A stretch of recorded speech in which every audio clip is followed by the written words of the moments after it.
তার বাবা ছিলেন গোটা ফুটবল জগতের রাজা, ছেলে কি তাহলে প্রজা থাকতে পারে? তাই তো এবার বিশ্ব ফুটবলের মহাতারকা বাবা ক্রিস্টিয়ানো রোনালদোর পথে হাঁটছেন ছেলে ক্রিস্টিয়ানিনহো। ইতোমধ্যে গায়ে জড়িয়েছেন পর্তুগালের জার্সি।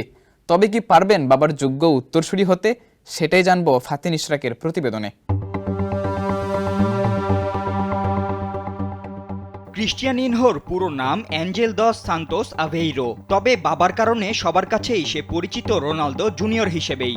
মহাতারকার ছেলে হিসেবে ছোট থেকেই মাথার উপর একটা চাপ ছিল, বাবার যোগ্য উত্তরসূরি হতে হবে।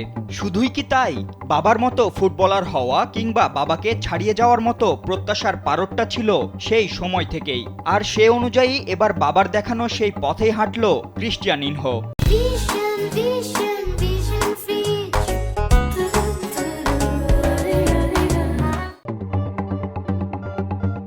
যে দেশের ফুটবলটাকে বিশ্ব চিনেছে ক্রিস্টিয়ানো রোনালদোর নামেই, এবার তার পুত্র মাঠে নামলো সে দেশের জার্সি গায়ে জড়িয়েই। পর্তুগাল অনূর্ধ্ব-15 দলের হয়ে মঙ্গলবার ক্রোয়েশিয়ায় ব্লাগদো মার্কোভিচ টুর্নামেন্টে খেলতে নেমেছে রোনালদো জুনিয়র। প্রথম ম্যাচে জাপানকে 4-1 গোলে উড়িয়ে দিয়েছে তার দল। এদিন দ্বিতীয়ার্ধে নামা রোনালদো জুনিয়র কোনো গোল না পেলেও তার খেলা নজর কেড়েছে সবার। 14 বছর বয়সী এই কিশোরের ফুটবলের যাত্রাটা শুরু হয়েছিল 6 বছর বয়স থেকেই। 9 বছর বয়সে খেলেছেন জুভেন্টাসের জুনিয়র দলেও, আর এখন খেলছেন বাবার প্রতিনিধিত্ব করা ক্লাব আল নাসেরের যুব একাডেমিতে।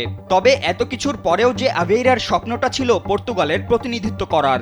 আমেরিকা, স্পেন, ইংল্যান্ড কিংবা কেপ ভার্দের হয়ে খেলার সুযোগ থাকলেও বাবার প্রতিনিধিত্ব করা দেশকে বেছে নিয়েছিলেন তিনি। এতে অবশ্য খুশিও হয়েছিলেন রোনালদো। সে সময় তিনি সামাজিক যোগাযোগ মাধ্যমে লিখেছিলেন, আমি তোমাকে নিয়ে গর্বিত।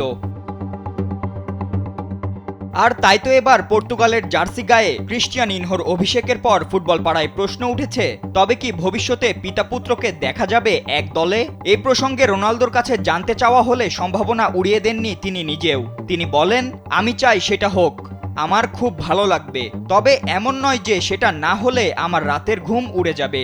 দেখা যাক কি হয়। যদিও বয়সটা এখন 40-এর কোঠায়, তবুও পর্তুগালের জাতীয় দলে এখনো খেলছেন রোনালদো।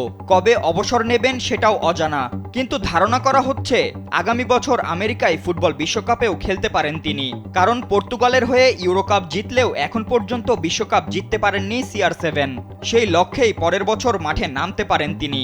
এমনটা হলে জুনিয়র ও সিনিয়রকে একসঙ্গে দেখতে পারে ভক্তরা।